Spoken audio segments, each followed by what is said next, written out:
morning, everybody. I'm super excited to be kicking off this session with you.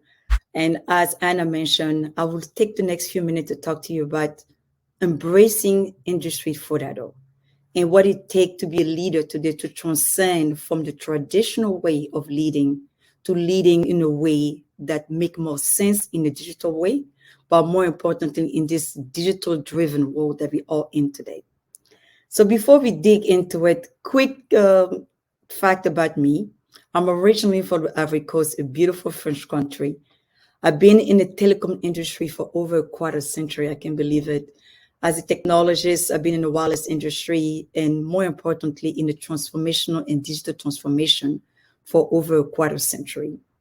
And I'm very passionate about sharing my learnings with each one of you because my passion is for the next generation to go even further than I have been. So we want to equip every woman in tech to not only enter the industry, but stay and prosper. So before we dig too much further, is what is actually Industry 4.0?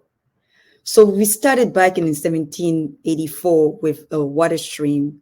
We got into the 1870 with electricity, if everybody of you guys remember. And in 1969, it was the entry of the first computer. And more importantly, our robotic and creating the conveyor belt in the manufacturing place. So now today, IoT is taking over the manufacturing industry. So what is Industry 4.0? It is the way that we're industrializing and digitalizing the manufacturing flow so that we can deliver amazing product with the lean approach, reducing waste so that customer can get the best product at a lower cost. So let's do a double click. So when you think about Industry 4.0, when you get into any manufacturing place, today is about big data analytics. It's about using robotic in order for them to, build car faster, build computer faster, build the latest ingredient that we need in the marketplace in a much faster way. But do it in a way that is using additive manufacturing, AI, machine learning, or more importantly, simulation. I love simulation because simulation gives you an idea of how something is going to work in the real world while you stay in a production environment. And more importantly, as everybody knows, cybersecurity is so important because anywhere where you have AI, anywhere where you have big data, you need to have an added security. So to wrap it up in terms of what is Industry 4.0, is really simulation, autonomous robots, cybersecurity, augmented reality that will propel the manufacturing world to the next level. It's really, it's going to create a significant production flow so that to enable businesses to succeed even further. So why don't we talk a little bit about the benefit? So as you can see on the left of the screen, we know that we have to improve the industry. We know that we have to improve the way that every unit is built in the manufacturing place so that we can improve the return on investment. So Industry 4.0 allowed for a better productivity.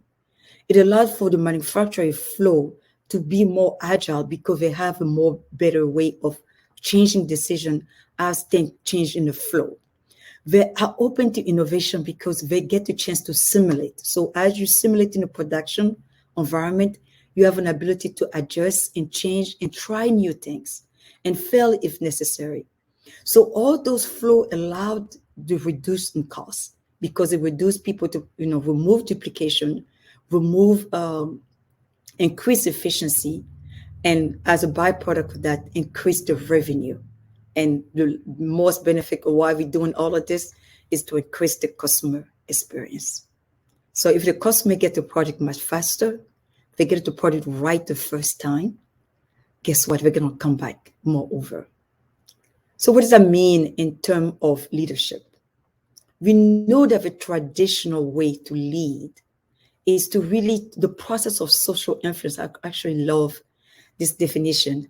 Is the process of social influence, which maximizes the effort of others toward the achievement of a goal. So that is on the traditional way. So digitally, what do? In a digital driven world, In that case, the challenge is not really the technology. If I have to influence others to maximize the effort, the challenge will actually be people. How do you get people to really follow you in the mix of technology changes, in the mix of understanding what they need to do? So one thing that we are in a very paradigm shift right now in digital transformation is leaders have to really transcend from the way that we doing business in the past, the way that we're leading our people, to embracing what technology offers, but adding that human touch to it. So what do I mean by that? A digital leader today doesn't get to choose if I need to be a better communicator, I need to be open to innovation, I need to be a strategic thinker, I need to be better adaptable. All those are on the same wavelength. So you need to align on all of them at the same wavelength. You don't get to choose if you're going to be a better communicator or leading more digitally. You have to be all encompassing, right? So leading the digital world is really, I love the fact that people talk about, I want to have a business acumen. I want to have an engineering acumen. But everybody forget about having the human acumen.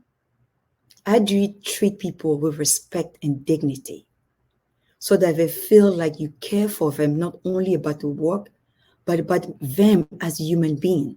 This is how people join you in your journey. This is how people want to be with you. This is how people want to be led. We have a lot of work to do. We have to do it fast. We have to do it quickly.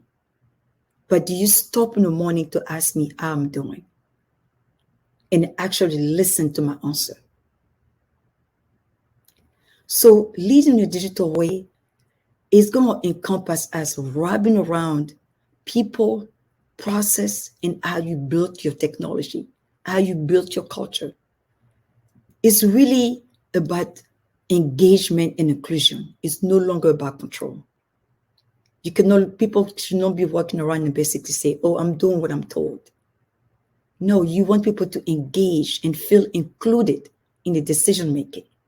It's no longer about being feared, but it's really about having an impact, not only on your team, but on the world around you. I know people really say knowledge is king, but no, clarity is better. You can have an avalanche of data, an avalanche of information. If you don't have the clarity, people won't know what to do next. And the best strategy for you as a leader, guess what?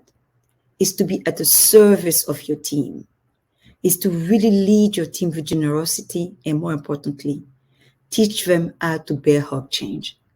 In this hyper changing world, the only thing that's guaranteed is change. So I wanted to give you guys a couple of tips on what it takes to be, how to manage this hyper change. Yes, you have to be a leader. Yes, you have to, lead with humanity, but how you actually do it when everything is going so fast, when the project are due yesterday, when everything is due, in the next few minutes. You have to focus on problem solving, and you have to actually celebrate your team finding problem. Because guess what? When somebody highlights a problem, that means something's going to be resolved soon. And then you guys are going to get better. And you guys are going to have this continuous improvement flow. So you don't want to place blame. You want to encourage your team to highlight problem so you guys can solve it together.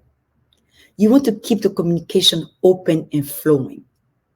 Do not withhold information from your team. I know as leader, we don't have to share everything with our team, but you need to give them enough information so that you can be transparent in the flow. Keep the information flowing. From one meeting to the other, things are changing. Pause, take a minute, and update your team on the new development. You want to over-clarify and over-simplify to ensure that everybody understands. Everybody know that you're a leader. Everybody know that you're super smart. Everybody know you're a boss. So you don't have to impress your team. You have to guide them. and ensure that you provide the most clarity and you oversimplify the things. It may be convoluted when you go to a higher meeting with SLT and executive and so forth, which is the senior leadership team. But when you come to your team, you have to break it down and then take it to their level so that they can understand it and do the right thing. And you have to trim down the detail. I usually say, if you can get something in 1 or 2 slides to explain to your team the what and the how, and what would be the impact, you're good to go. Because they know that things will be changing. We are in a hyper changing environment. We're not going to fault you as a leader because the decision has changed, but we would like to know why the decision changed and what you expect for them to move forward. So trim down the detail, make sure that everybody has what they need. Once we have that information, we're now ready to move forward and help our customer. And this one is very dear to my heart. Make every interaction count. Yes, it's hard because we are always in a rush. We have something else to do, but make every interaction count. You see, I want to probably share a quick story with you. I was in the coffee machine, in the coffee shop, and I met one of my employees there who was having coffee. And obviously, I purchased coffee for them, even if they wanted to do that for me. But in that couple of seconds, I asked him, how are you doing? And look at her in the white of her eyes. And then take the time to pause. She was actually going through something very difficult. And she took the time to talk to me. I gave her the advice I need to give her. And we went about our way. That leader, that employee, became one of my best employees to this day. It's not because I've done something extraordinary. It's because I took the time to make that interaction count. So make every interaction count. Take time to talk to people. Don't brush people off.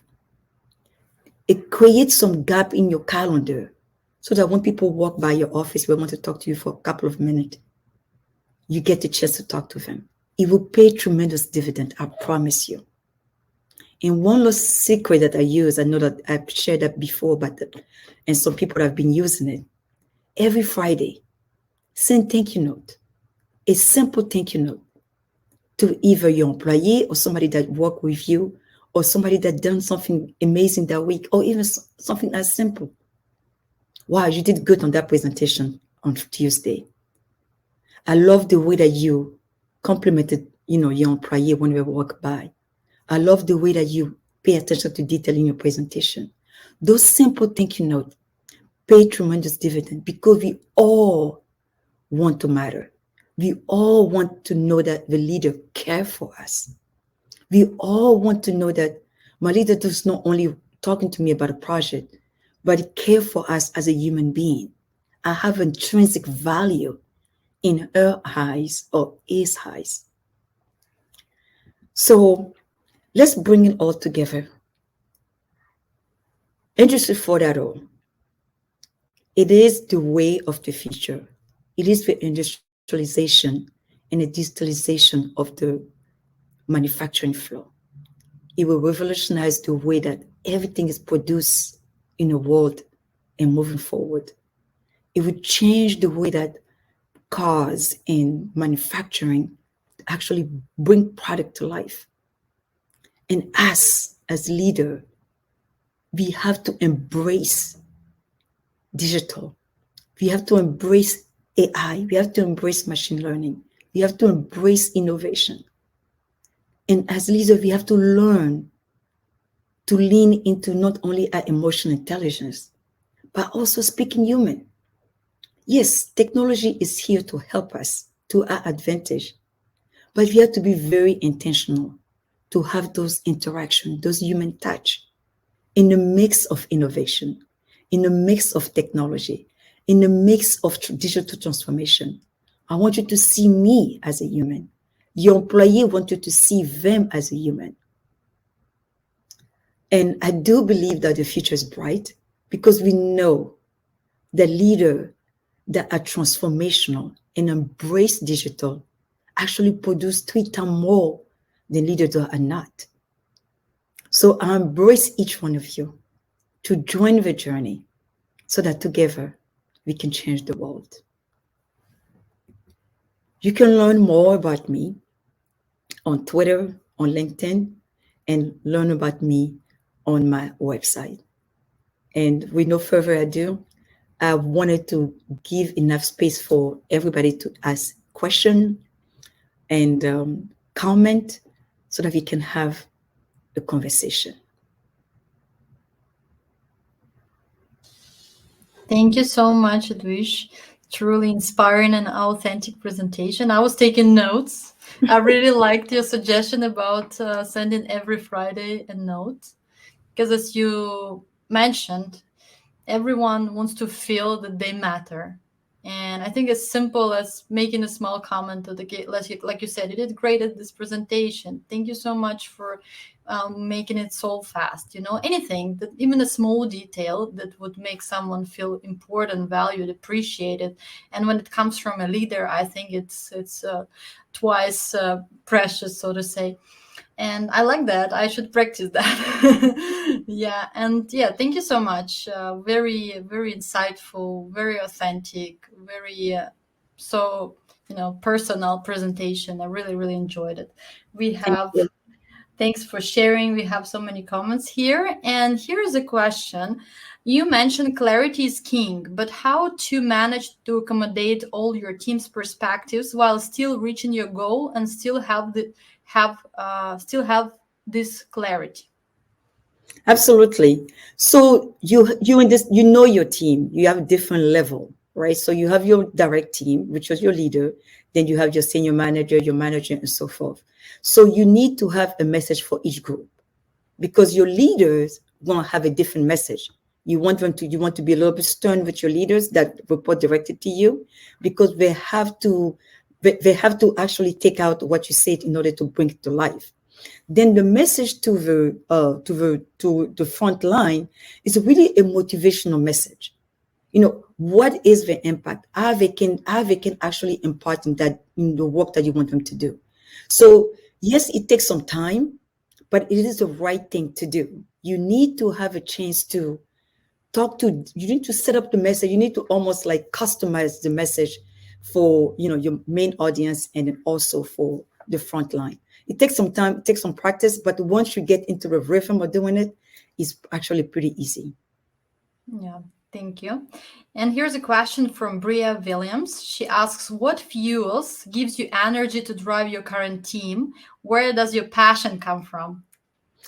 Well, in order to be a leader, you actually have to love people, right? So it's kind of like I think that's the one prerequisite. You need to actually love people, and you need to actually believe that everybody has value, has intrinsic value.